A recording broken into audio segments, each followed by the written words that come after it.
Let's finish up the last battle. And in the last battle, if you can read these 4 chapters without occasionally getting some tears in your eyes, I question the hardness of your heart. Let me give you 2 biblical texts that I'm sure they've already popped in your mind over and over and over and over. But one in particular is heavily influential to C.S. Lewis as he wrote this. Matthew chapter 25, if you want to turn there. It's the ending part of chapter 25 about the sheep and the goats. Beginning at verse 31, chapter 25, Jesus is teaching. When the Son of Man comes in his glory, and all the angels with him, he will sit on his throne in heavenly glory. All the nations will be gathered before him, and he will separate the people one from another as a shepherd separates the sheep from the goats. He will put the sheep on his right and the goats on his left. You saw that happening.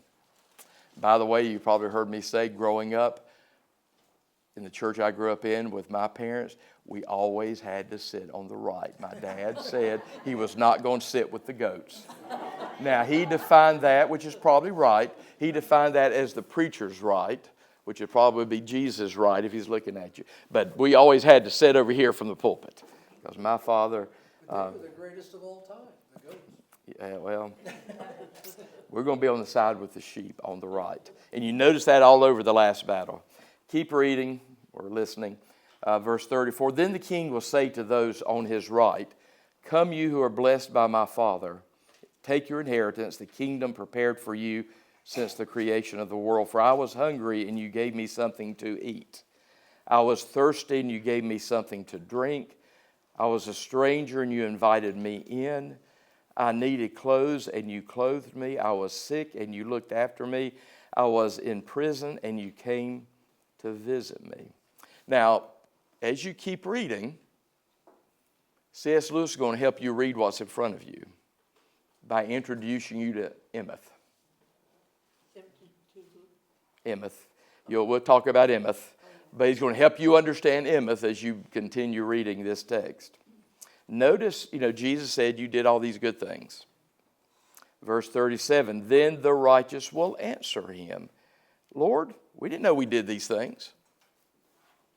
Lord, when did we see you hungry and feed you, or thirsty and give you something to drink?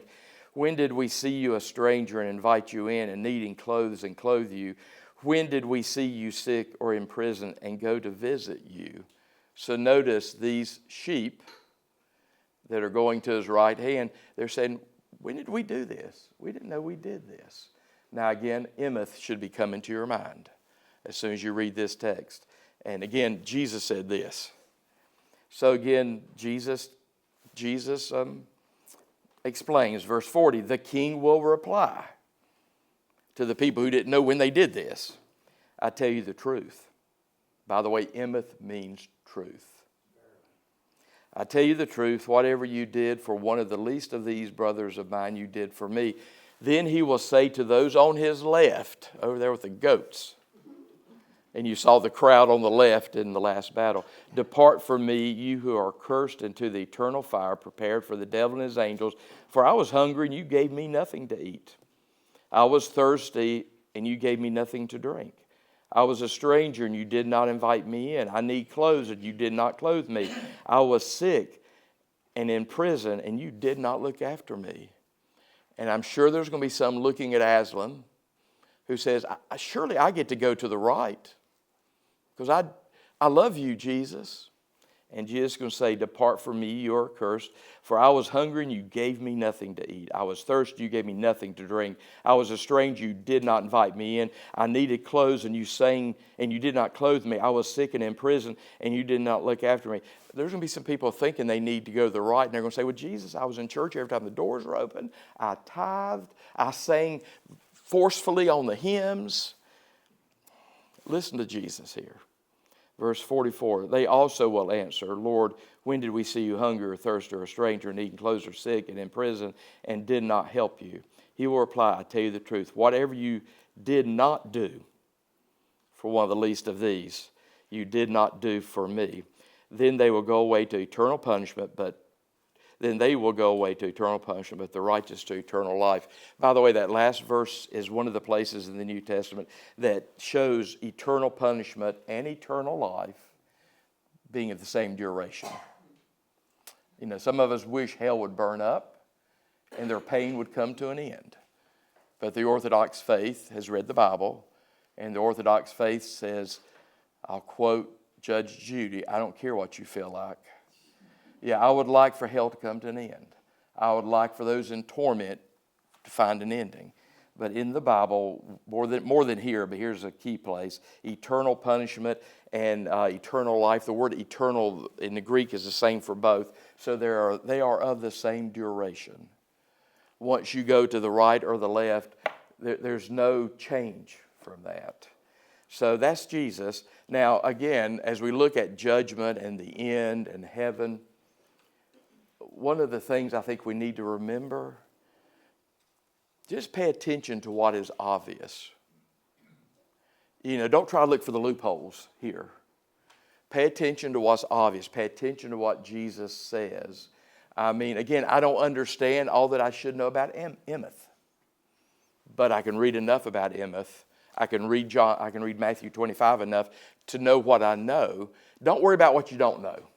Some Christians, because we're so skeptical in this age, they spend more time trying to figure out what they don't know or trying to reject what is clear than they do. Just pay attention. One more verse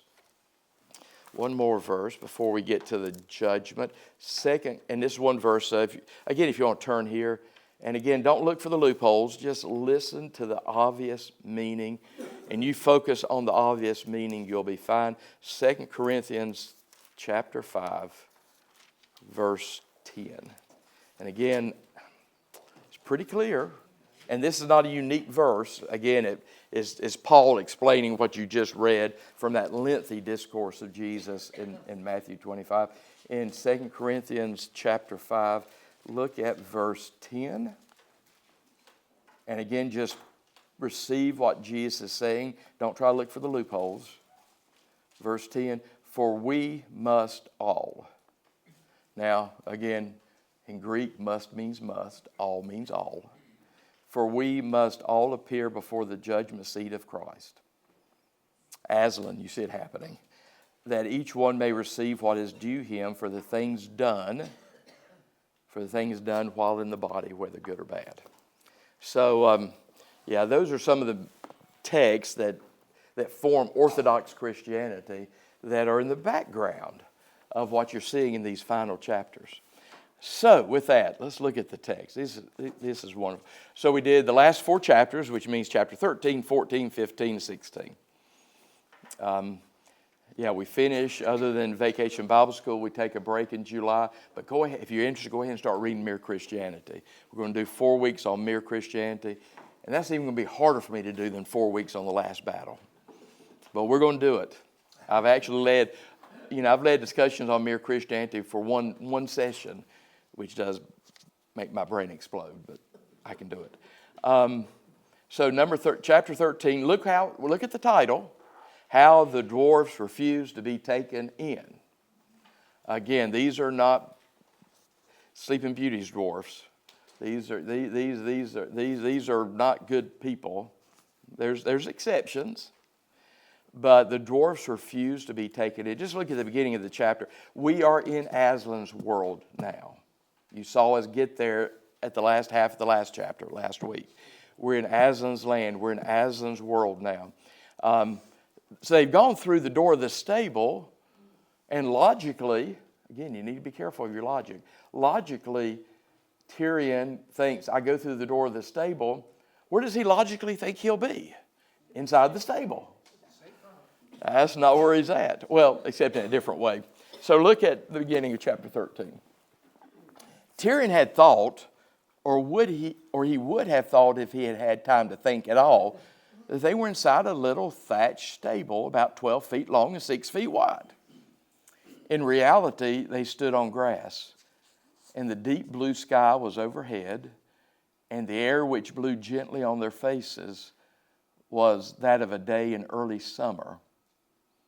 That means something in England. It never gets hot really there. Well, sometimes it does.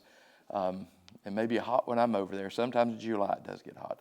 Not far away from them rose a grove of trees, thickly leaved, but under every leaf there peeped out the gold or faint yellow or purple or glowing red of fruits. Notice how many times we're going to return to fruits, such as no one has seen in our world. The fruit made Tyrian feel that it must be autumn, but there was something in the feel of the air that told him it could not be later than June. June's nice in England, by the way. They all moved toward the trees. By the way, those of you that were with me in Ireland in May into June, what was it? Rainy. Cold and rainy. So yeah, but June is sort of perfect there in the United Kingdom. They all moved toward the trees. Everyone raised his hand to pick the fruit he best liked the look of. And then everyone paused for a second. The fruit was so beautiful that each felt, it can't be for me. Surely we're not allowed to pluck it. Here comes some deep theology straight from St. Augustine. It's all right, said Peter. I know what you're all thinking, but I'm quite sure we needn't. I'm feeling we've got to the country where everything is allowed. Now, you might didn't wake up this morning thinking about St. Augustine. St. Augustine says, yeah, in that kingdom, everything is allowed. But guess what? You will not want anything except what God wants. That's the problem in this world. We think everything's allowed, and a lot of what we want, God doesn't want. But when we get to the eternal kingdom, we'll have no wants or wishes or desires other than what God wants us to want, wish, or. So yeah, on that side, we get everything. Our hearts will be fulfilled. We get everything we want, but my problem, I don't know about you, my problem here is I want some things here that God doesn't want me to want. But that won't be the case there. Anyway, keep reading. Here goes then, says Eustace, and they all began to eat. I love this next couple lines. What was the fruit like? Unfortunately, no one can describe a taste. As a Christian, I'm very mindful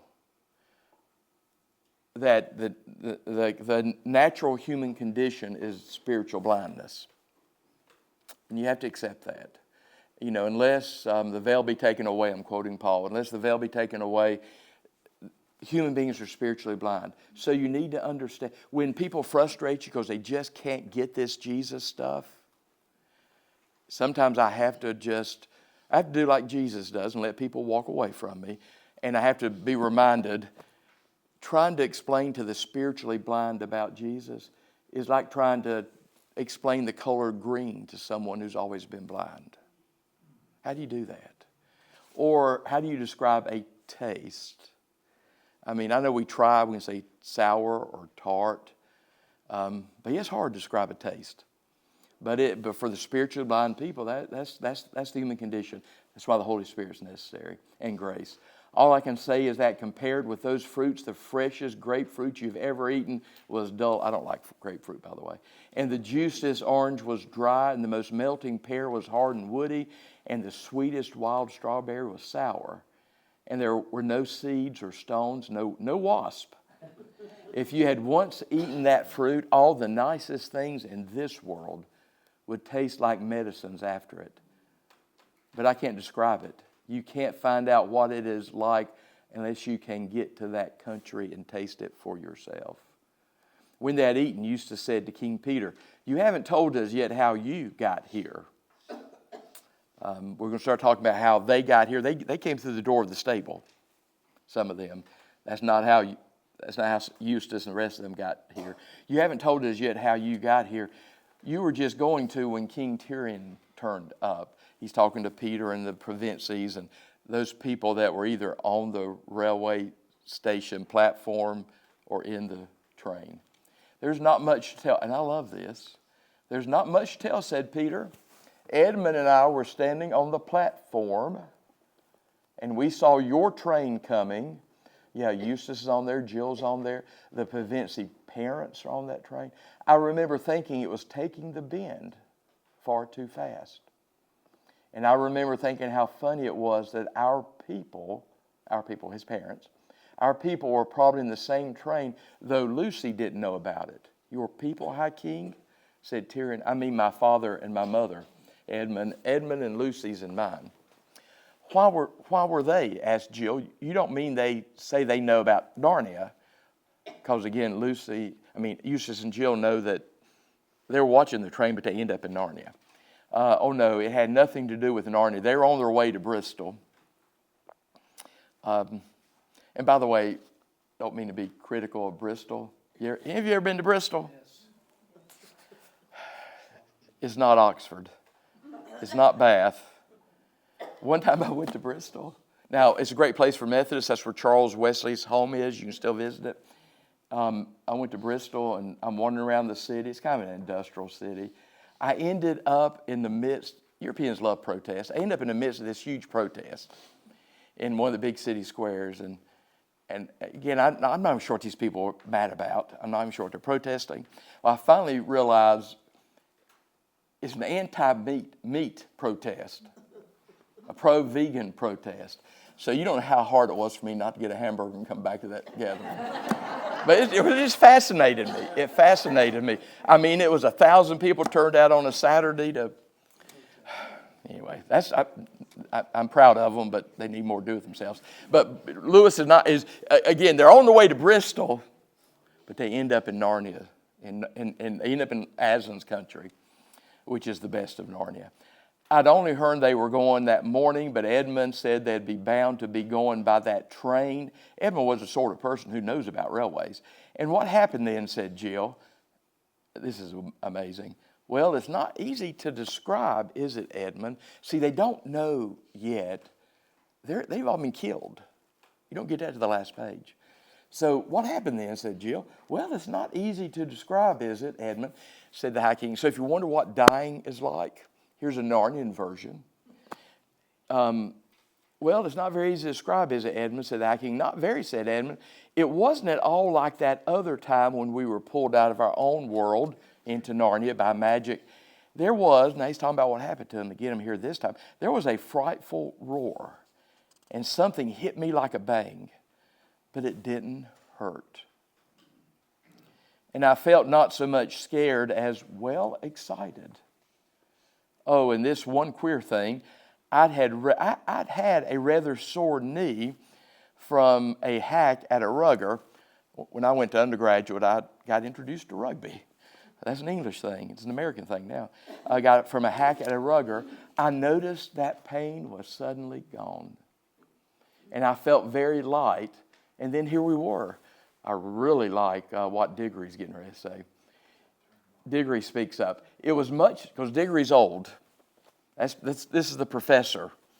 This is the professor in Lion, the Witch, and the Wardrobe. This is the professor in The Magician's Nephew. This is the old guy. It was much, the first friend of Narnia, the old guy. It was much the same for us in the railway carriage, said Lord Diggory, wiping the last traces of the fruit from his golden beard. Only I think you and I, Polly, another one of the old ones, Polly chiefly felt that we'd been unstiffened. You youngsters won't understand, but we stopped feeling old. Yeah, I like that. I like that. So anyway, Tyrion starts telling how he gets there, comes into the stable, blah, blah, blah, blah, blah. The most famous passage in this book, or the one that gets quoted the most often, in my editions on page 177, across from Pauline Bain's sketch of the door, you see the door, and you can just walk all the way around the door. But the door, you can squeeze it and look out, and you're looking outside the stable, but these people are coming through this door. And you notice in this section, the door all of a sudden gets capitalized. The door, capital D. Who said, I am the door, the sheepfold? I'm the way you get in. That's Jesus. Anyway, so, actually, I'll start reading right above the sketch in my edition on page 176. when they're asking Tyrion, how'd you get in here? It seems then, said Tyrion, smiling himself, that the stable seen from within and the stable seen from without are two different places. Yes, said Lord Diggory, its inside is bigger than its outside. So this place of deception and demonic activity from the outside has become the entrance to Aslan's world. Now here's the most famous sentence in this book. Notice who says it. Queen Lucy. If you've been with me otherwise throughout all the Chronicles of Narnia, Lucy really should be your hero. She is the best follower of Aslan, we find. She is just the best person. She's the first one to go into Narnia. She meets Tumnus. She believes in Narnia for any of the other brothers. So it's Queen Lucy. Pay attention to who Lewis has say stuff.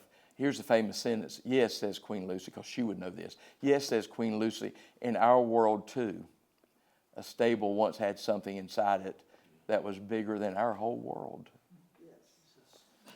I mean, you might as well just write Jesus beside this. There are a few places in the Chronicles of Narnia that you almost have direct references. Yeah, you had the creator of the universe laying there in that manger. Read John 1, read Colossians, read Hebrews 1. That's the creator of the universe laying in that manger. Something bigger inside that manger that was bigger than the whole world. Okay, so we'll move on from chapter 13. Notice this is where they try to befriend the dwarfs. Don't try. Lucy wants to befriend them, I'm sure. That's a good thing to do.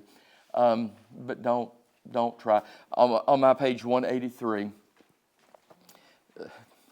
you're going to learn some good theology here too, which is what I want to show. You know not to befriend. The dwarfs do not have the capability, they do not have the ability to believe in Aslan, to believe in Aslan's land. C.S. Lewis is adamant, you'll get it out of Mere Christianity, you'll get it out of the Great Divorce.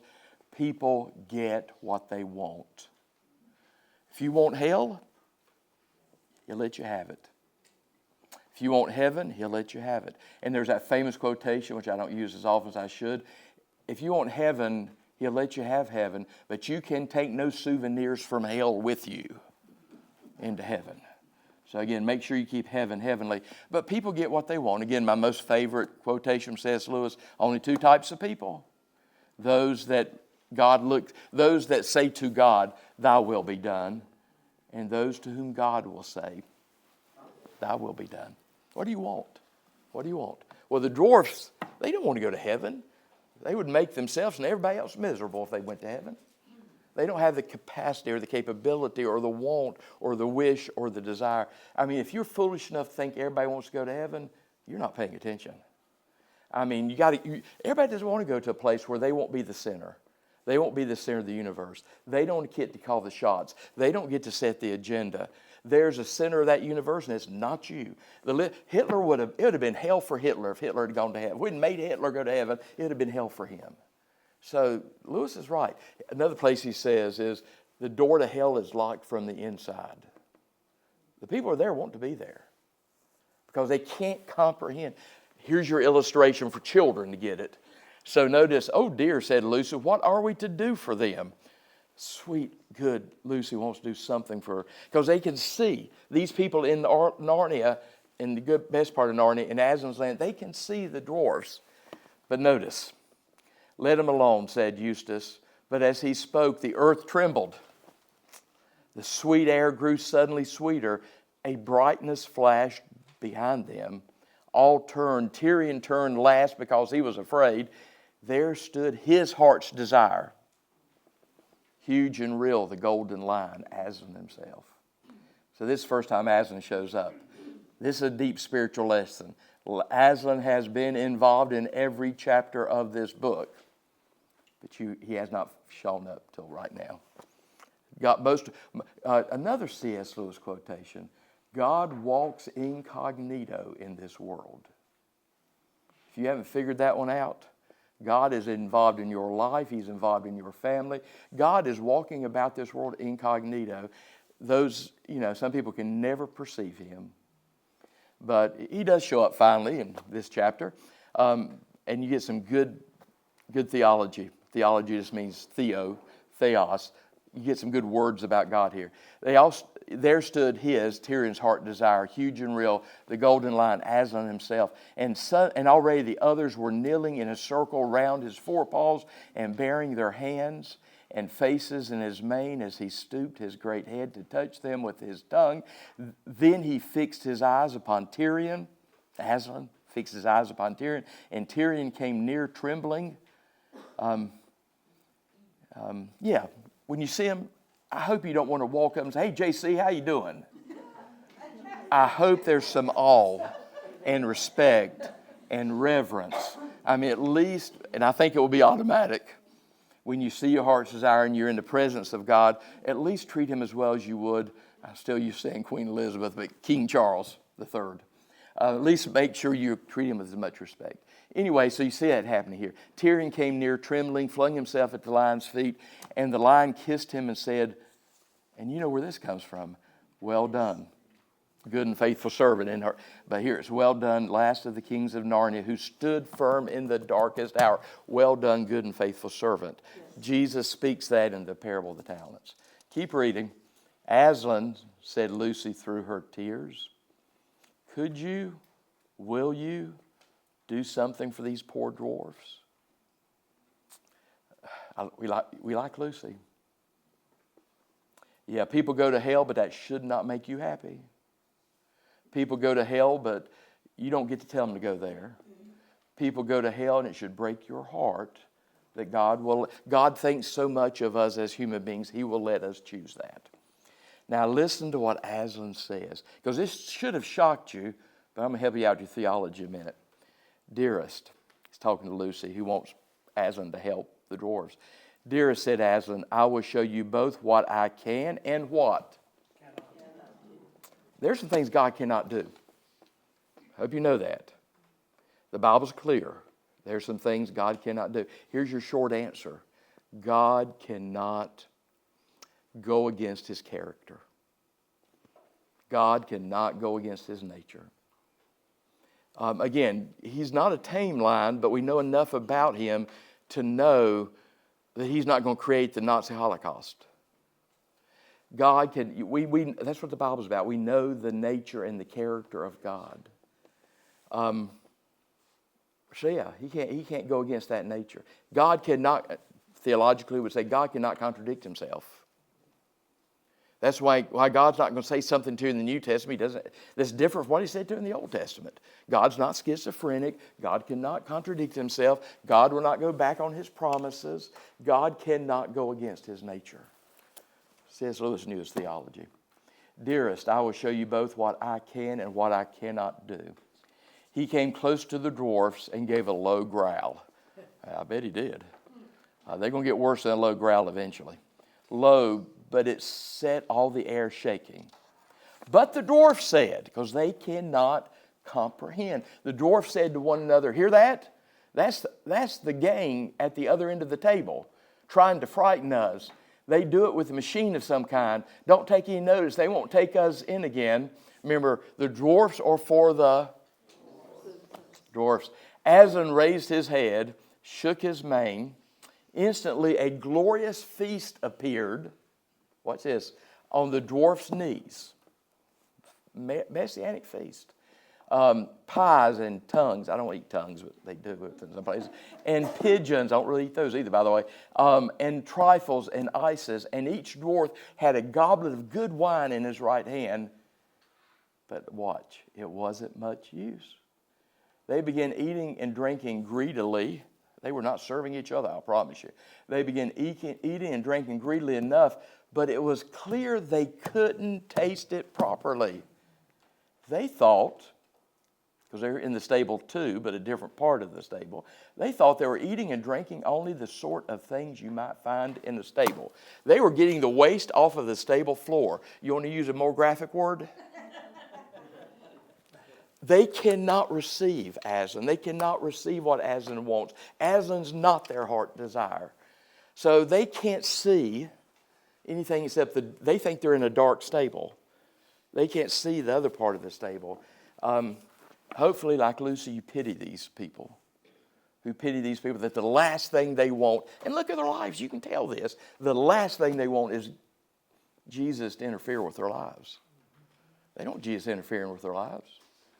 Anyway, so there's the dwarfs. The dwarfs, title of the chapter, the dwarfs refuse to be taken in. They're not going to be, they're not let heaven take them in. They're too smart. The dwarfs are for the dwarfs. Look at on the next page. You see, said Aslan. Well, he actually says, well, humbug. There's no humbug here. We haven't let anyone take us in. The dwarfs are for the dwarfs. You see, said Aslan. They will not let us help them. They have chosen cunning instead of belief. Their prison, and I guess people can create their own prison. Their prison is only in their own minds. Yet they are in that prison and so afraid of being taken in that they cannot be taken out. But come, children, I have other work to do. Lewis, Charles Haddon Spurgeon one time said, God will let you go to hell, but you're going to have to crawl across Bibles and hymns and Christian people. Think of what old God's throwing at you to get you to desire something, to get you to desire Him. Yeah. Now, again, we have created a culture of dwarfs. We're narcissists. The dwarfs are for the dwarfs. We're smart. Nobody's going to take us in because we're skeptical. We're cynical. And they're going to sit there eating the refuse off the floor of the stable. The dirty water. The dirty water, too. Yeah, they can't receive. So number 14, chapter 14, Night Falls on Narnia. We know from C.S. Lewis's letters that was going to be his original title for this book. Night Falls on Narnia. But editors get involved and they tell you what to do. Anyway, so it became Last Battle. But Night Falls on Narnia, obviously a significant chapter. Notice Father Time awakens. By the way, if you know the rest of the Chronicles, you experience Father Time sleeping in the silver chair. But you've sung hymns. Time shall be no more. You've sung Christian hymns about heaven. Time shall be. Father Time is going to awaken and bring time as we know it to an end. The stars fall. Because, again, I told you about Michael Ward and all that stuff. The planetary bodies, C.S. Lewis is very fond of. Here the stars fall, and the stars get to all go on the right-hand side of Aslan. In my edition on page 191, I want to show you the final judgment, because I think it's beautiful. It's in my edition, it's page 191. At the end of the first paragraph on the top of that page, it says, and all these ran up to the doorway where Aslan stood. So Aslan's now at the door. Jesus is the door. Aslan's at the door. Notice this amazing picture of what Paul mentioned in 2 Corinthians 5:10. I'm going to begin reading the last paragraph on my page 191. The creatures came rushing on. The creatures, all of them, everybody, all must stand before the judgment seat of Christ. They all come. The creatures came rushing on, their eyes brighter and brighter as they drew nearer and nearer to the standing stars. They're standing beside Aslan. But they came right up to Aslan. One or other of two things happened to each of them. They all looked straight in his face. Love the next sentence. I don't think they had any choice about that. We all shall stand before the judgment seat of Christ. So everybody has to come and look them straight in the face. They don't have a choice about that. And when some looked, the expression in their faces changed terribly. It was fear and hatred. I've never wanted you to bother me in my earthly life. I don't want you to bother me now. It was fear and hatred, except that on the faces of talking beasts, the fear and the hatred lasted only for a fraction of a second. You could see that they suddenly ceased to be talking beasts. Remember, when they get outside of Aslan's will, they cease to be talking beasts. So we know which way these used to be talking beasts are heading. They were just ordinary animals now. And all the creatures who looked at Aslan that way swerved to their right. So these are the people that are going to the right. He loves animals. Among us, C.S. Lewis. loves animals. I'm almost tempted to say he loves animals better than he does human beings. But I can relate on some days. I've yet to find anybody as wonderful as my dog, Jaxie. But yeah, so even the animals who don't get to keep talking, they're not perfect. They have not.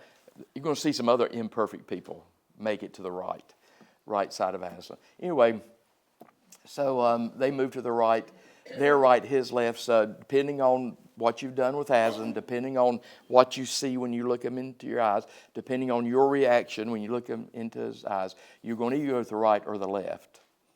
Sheep, goats. And they disappeared into his huge black shadow. Those going to his left disappear in the huge black shadow. That's where the dwarfs are, by the way. And he just says, well, they disappeared in the huge black shadows, which, as you have heard, streamed away to the left of the doorway. The children never saw them again. I don't know what became of them. Again, don't focus on what you don't know about the judgment. Just focus on what you do know about the judgment. Don't look for the loopholes. Anyway, they don't know what, but they go away. They go into the darkness. They go to the left. But here comes the rest of us, hopefully. But the others looked in the face of Aslan and loved him. Though some of them are very frightened at the same time. Yeah, don't walk up and say, JC, how you doing? Some of them were filled with reverence, filled with awe. This is Jesus. And all these came in at the door, says capitalized, in on Aslan's right. There were some queer specimens. Some of you need to learn this one. There were some queer specimens among them that got to go to the right. You know, there's going to be some people there on the right-hand side of Jesus. They had better be glad that Jesus didn't ask me my opinion on them. But it's not, again, know what you know. Don't worry about what you know. We aren't the ones judging. But anyway, there's some queer specimens on the right-hand side. They're getting led into Aslan's land. Eustace, watch this. Eustace even recognized one of those very dwarfs who had helped him shoot the horses. Well, yeah, that's a dwarf who shot horses. Be careful your judging of other people. For you, it may just look like a dwarf who actually shot horses, but Aslan knows more than you know. Jesus knows more than you know. Don't tell Jesus how he judges or who he should judge in what ways. Yeah, there's some queer specimens, including a dwarf. So I'm sure, because Eustace is a friend of mine, Eustace is in all of us, I'm sure Eustace is probably criticizing Aslan when he sees this dwarf get in. So just be careful about that. But he had no time to wonder about that sort of thing. It's not his business. And anyway, it was no business of his. For a great joy put everything else out of his head. Among the happy creatures who now came crowding around Tyrion and his friends were all those whom they had thought dead. So here you get if you know the rest of the Chronicles, you know all these people. There was Runewit the centaur, Jewel the unicorn, and the good boar and the good bear, and Farsight the eagle, and the dear dogs. I think all the dogs make it. And the dear dogs, and the horses, and the dwarf, and Poggin the dwarf. There's another good dwarf. And Poggin the dwarf. And that's where, Runewit at this point cries what Aslan's going to cry, further up and further in, or further in and further up, or further up and higher up. At this point, then you notice the lizards and the dragons are let loose in Narnia, and they destroy everything. Now again, you don't need a seminary degree. When you see serpents, dragons, the serpent in Genesis 3 becomes the dragon in Revelation 12. Yeah, that's the devil. He just has a heyday. And the Narnia, the old Narnia is destroyed.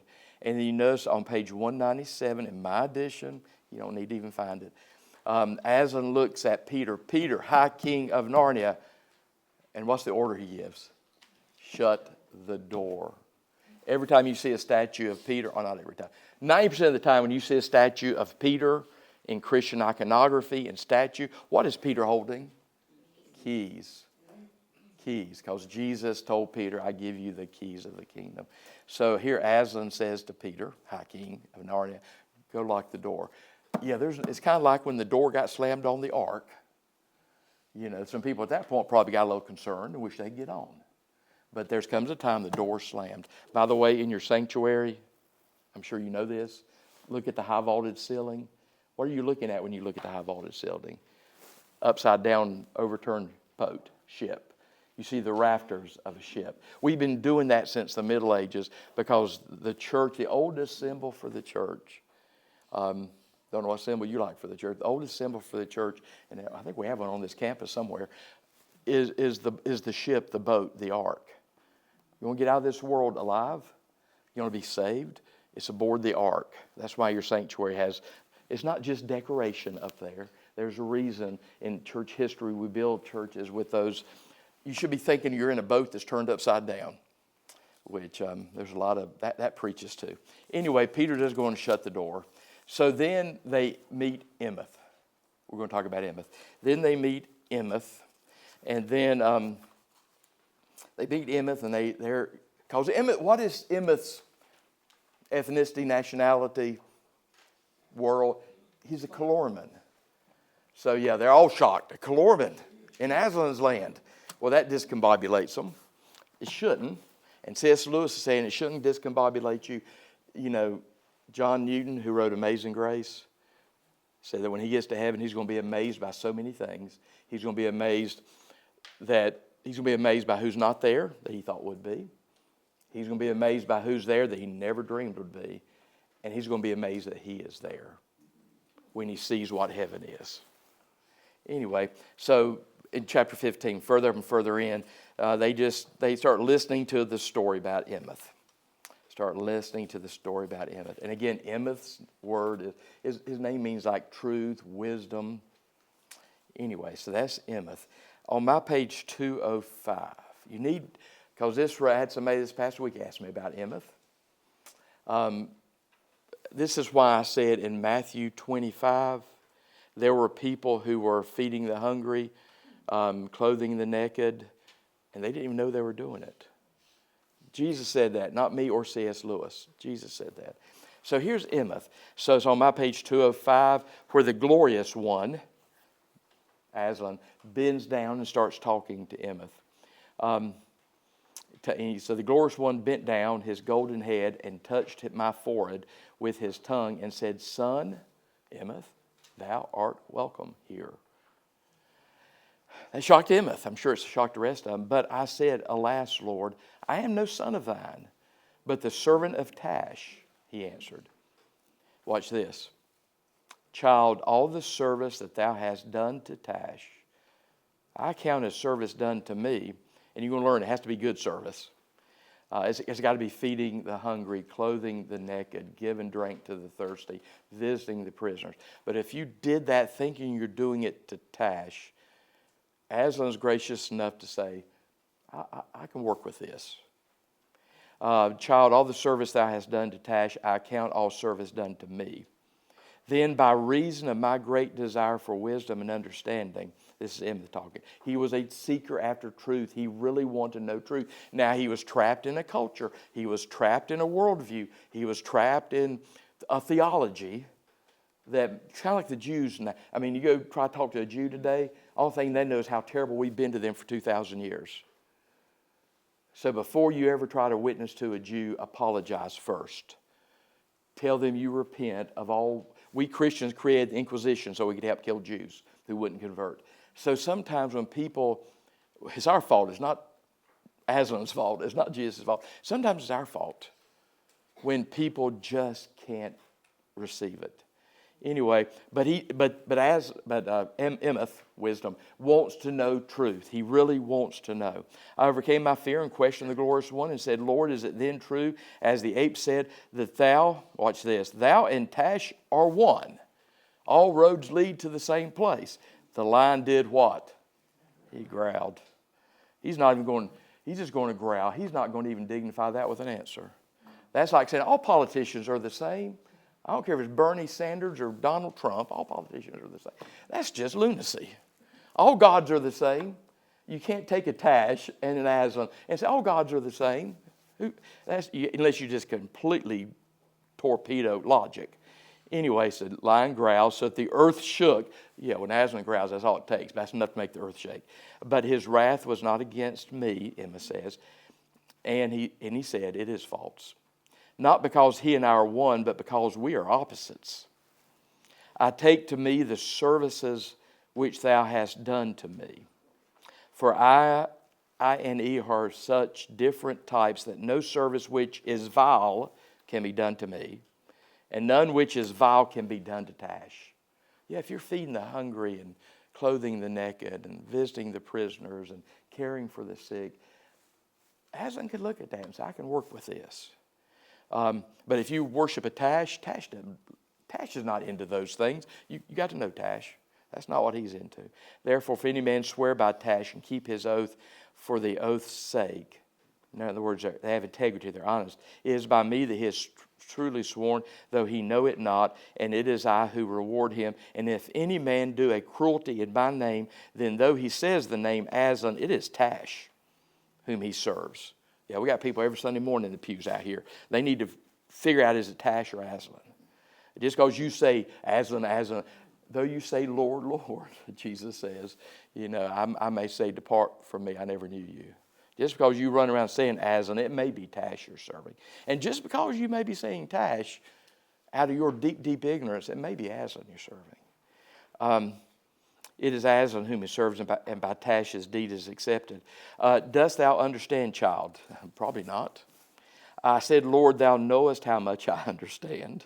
But, Lord, I believe, help my unbelief, is the Bible way of saying that. I said, Lord, thou knowest how much I understand. But I said also, for the truth constrained me. Emmeth wants to know the truth. He might not be able in his culture to find it like he needs to, but he wants to know the truth. Yet I have been seeking. He's a seeker after truth. Tash all my days. Beloved, said the glorious one, unless thy desire has been for me, thou wouldest not have sought me so long and so truly. For all find, back to this, all find what they truly seek. Remember earlier in the book when, I can't remember who said it, one of the Narnians said, Emmeth deserves a better God than Tash because of who Emmeth is. So then he breathed upon me, Emmeth said, and took away the trembling from my limbs and caused me to stand upon my feet. And after that he said not much, but that we should meet again, and I must go further up and further in. Then he turned him about in a storm and a flurry of gold and was suddenly gone. Yeah, Emmeth's making it. What is clear, and I don't know why I've had to say this 50,000 times in the last 40 years. Well, I do know why. We're control freaks. The non-negotiable in the Christian faith is if anyone is saved, it is through Christ. That's non-negotiable. He's the way, the truth, and the life. He is the door, capital D. If there's anyone that's saved, it is through Christ. Now, what we have never said, at least people who know what they're talking about or who reflect, the non-negotiable is if anyone's saved, it's through Christ. Now, that doesn't mean, I know how you receive Christ. You've got to walk down the aisle during the singing of a particular hymn and shake a man in a polyester suit's hand and say the right thing theologically, and you're in.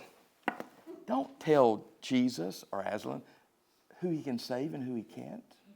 Now, you reject Christ, I know where that went. I know how that ends. The non-negotiable in the Christian faith is salvation of Christ. He's not. We might ask you to fill out a survey, but Jesus doesn't. You don't get to say, I know who's in and who's out, and here's my list of requirements.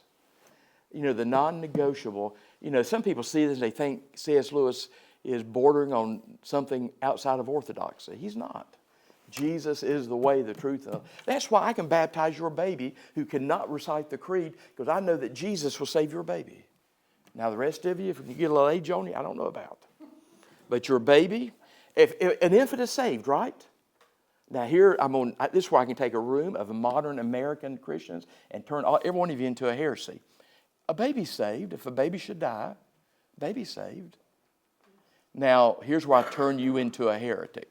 I'm not going to burn you at the stake, so you can go ahead and give me the answer you want to give me. Here's a baby that I'm baptizing. I know this baby's saved. Why is this baby saved? What will the culture say? You know what the culture says. They're so innocent. They've not sinned yet. They haven't committed sin. Well, that's when I tell people who are not orthodox in the faith, okay, I don't do math well, but the best I can count, you just came up with 2 ways of being saved.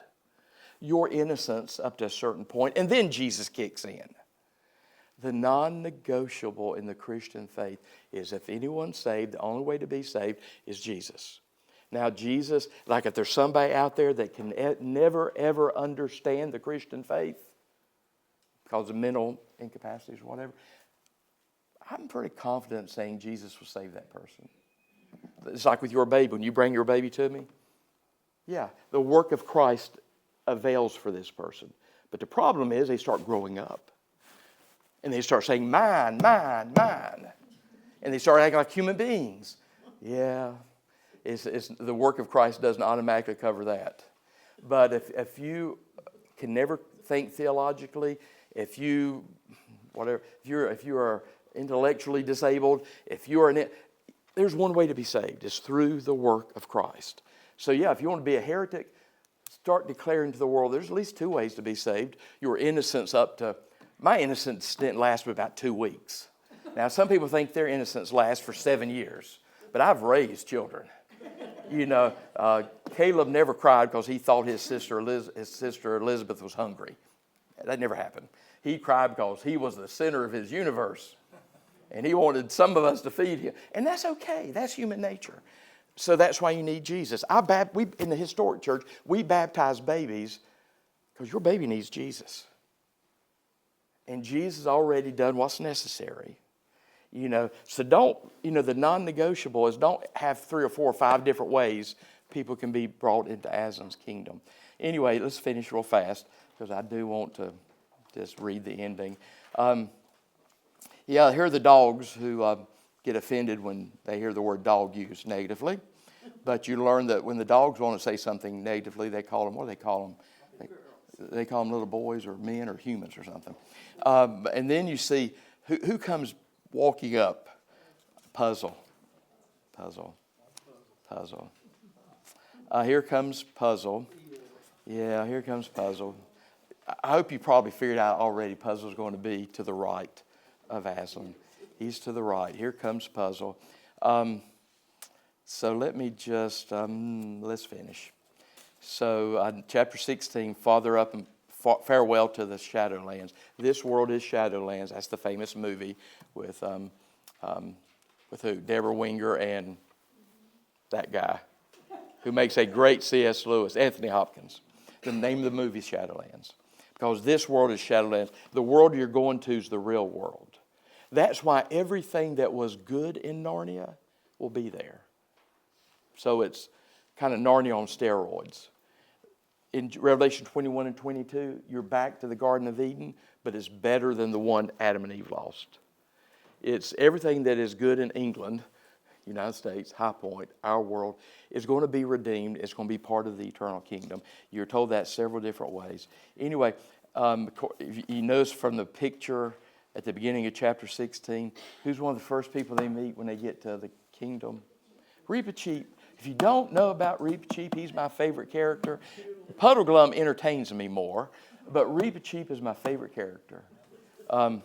Actually at the end of Voyage of the Dawn Treader, you got to see Reepicheep go into the eternal kingdom. Okay, let's wrap up. We got to finish. So they're in the eternal kingdom. They're learning some things. You notice not only do they meet Reepicheep, King Tyrion meets his father, Aurelian. Yeah, and his father's young and merry. Yeah, you see the reunion on the other side. And this is where you kind of get all of the Chronicles of Narnia summarized with, you got Tumnus. You met Tumnus in The Lion, the Witch, and the Wardrobe. That was Lucy's first guide. So you meet, all these people are there. All the good people are there. Now, so then let's wrap it up. So I'm going to finish this. Let Jack finish. I'm begin reading at the bottom of page 226, which is about 2 pages till the end of the book. And soon, they've had the reunion now, and soon they found themselves all walking together, and a great bright procession it was. up toward mountains higher than you could see in this world, even if they were there to be seen. But there was no snow on those mountains. There were forests and green slopes and sweet orchards and flashing waterfalls, one above the other, going up forever. And the land they were walking on grew narrower all the time. The path is narrow. Remember Jesus saying that one? We're walking on grew narrow all the time, with a deep valley on each side. And across that valley, the land which was the real England, watch this, the real England grew nearer and nearer. What is good and most real in this world will be saved for that world. The light ahead was growing stronger.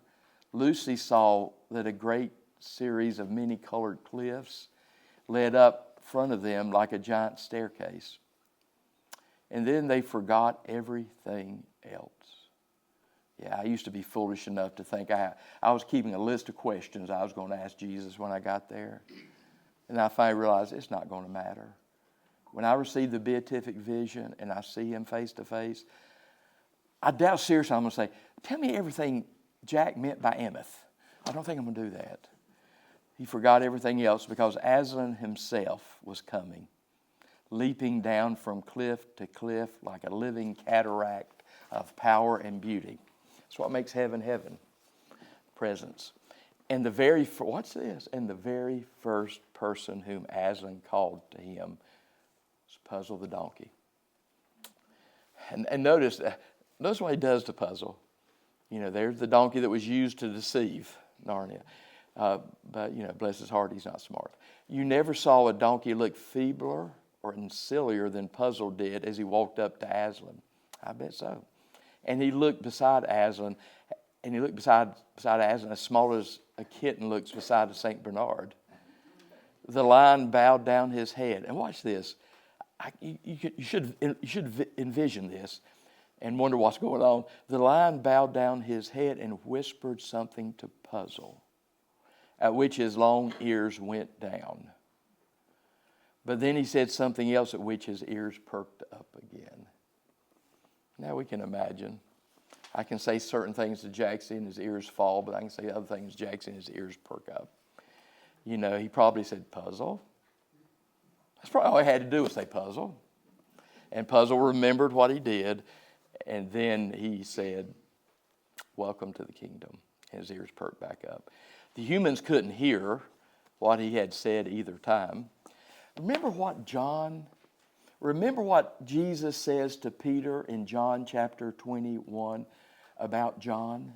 When Peter is walking with Jesus there in his post-resurrection body after breakfast, and Jesus is having a talk with Peter, and Peter says, well, what about John back there? Remember Jesus' answer? It's none of your business, Peter. Peter needs to worry about Peter. Don't worry about Puzzle. Yeah, but I'm sure they're curious. And then turn to my last page.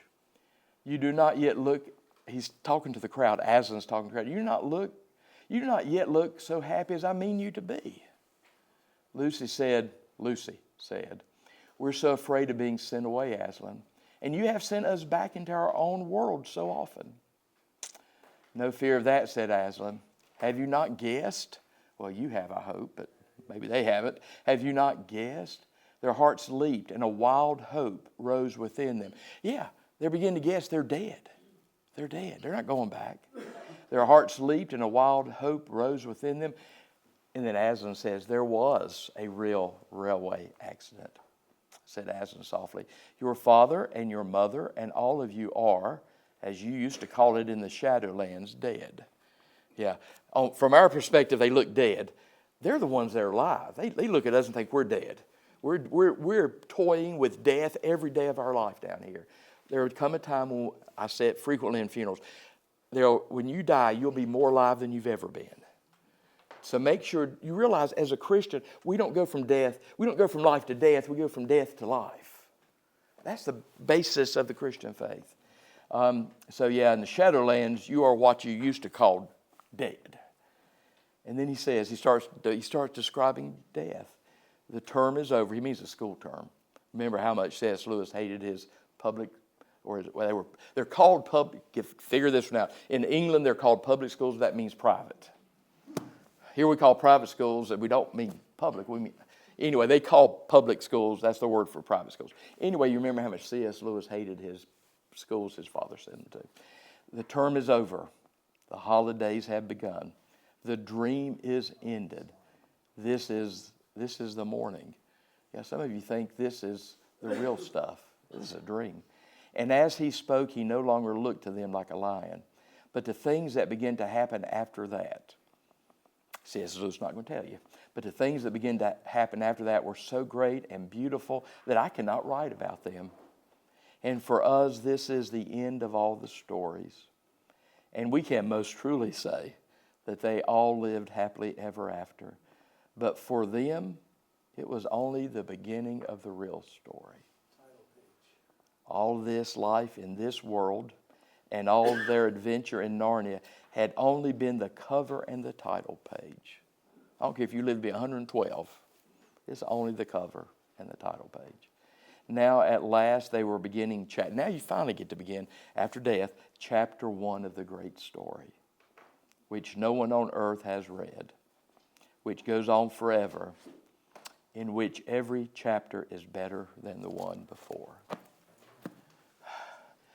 Adults don't even think about heaven in those realistic terms. So read this to the kids. So maybe they'll do better than us adults. They will really begin to yearn for heaven and see what the real is. Let your faith determine reality for you. Don't let Fox News and MSNBC and Wall Street and Madison Avenue, don't let them determine what reality is. Let your faith determine what's reality. And we still think, the worst thing that can happen to us is we die. How much, talk about spiritual blindness, how much of the gospel do you have to get before you realize that's not the worst thing that happens to us? Now, I want a doctor that's going to fight. I want a doctor that's going to fight for my health till I tell my doctor, leave me alone. And my family knows that. If I go out and have a heart attack, go ahead and pull that machine off the wall up there and bring me back if that happens. But, if I'm up in years, and I've told my family, when Jesus starts calling me, do not hinder. Don't get in the way. I have a vision. I try to have a worldview that fits the Bible and the Christian faith. I remember I had a friend of mine in seminary. He was in seminary. I was still in undergraduate school. He was doing some ministry that all of us were like, really? You doing that? You going among those people? And he looked straight at us and said, it rocked. I was a 21-year-old with a group of other 20. He looked straight at us and said, what's the worst they can do to me? The worst they can do is kill me. And I'm like, I guess you are right, aren't you?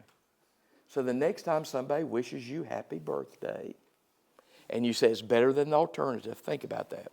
Or the next time somebody asks you how you ask somebody how they're doing and they say, well, it's a good day because I'm vertical. What's that betraying? I get it. I enjoy life too. Again, what's best in this world makes it into Aslan's world. But we say stuff like that. That implies death is worse than life. Having birthdays is better than not having them. That's why, by the way, in the Christian church, we've never paid attention to your birthday. Never. You had nothing to do with it. When we celebrate a saint, like St. Patrick, was March 17th his birth date? No. Is his what? Death date. Hopefully you've got a lot about it. You got a lot to do with how you die. When you look him into his face, who are you going to see? So you have a lot to do with that. I had nothing to do with my birth. I just showed up. Yeah, we just showed up. And I was cantankerous then. I showed up at 2:30 a.m. in the morning just to irritate my parents. But yeah,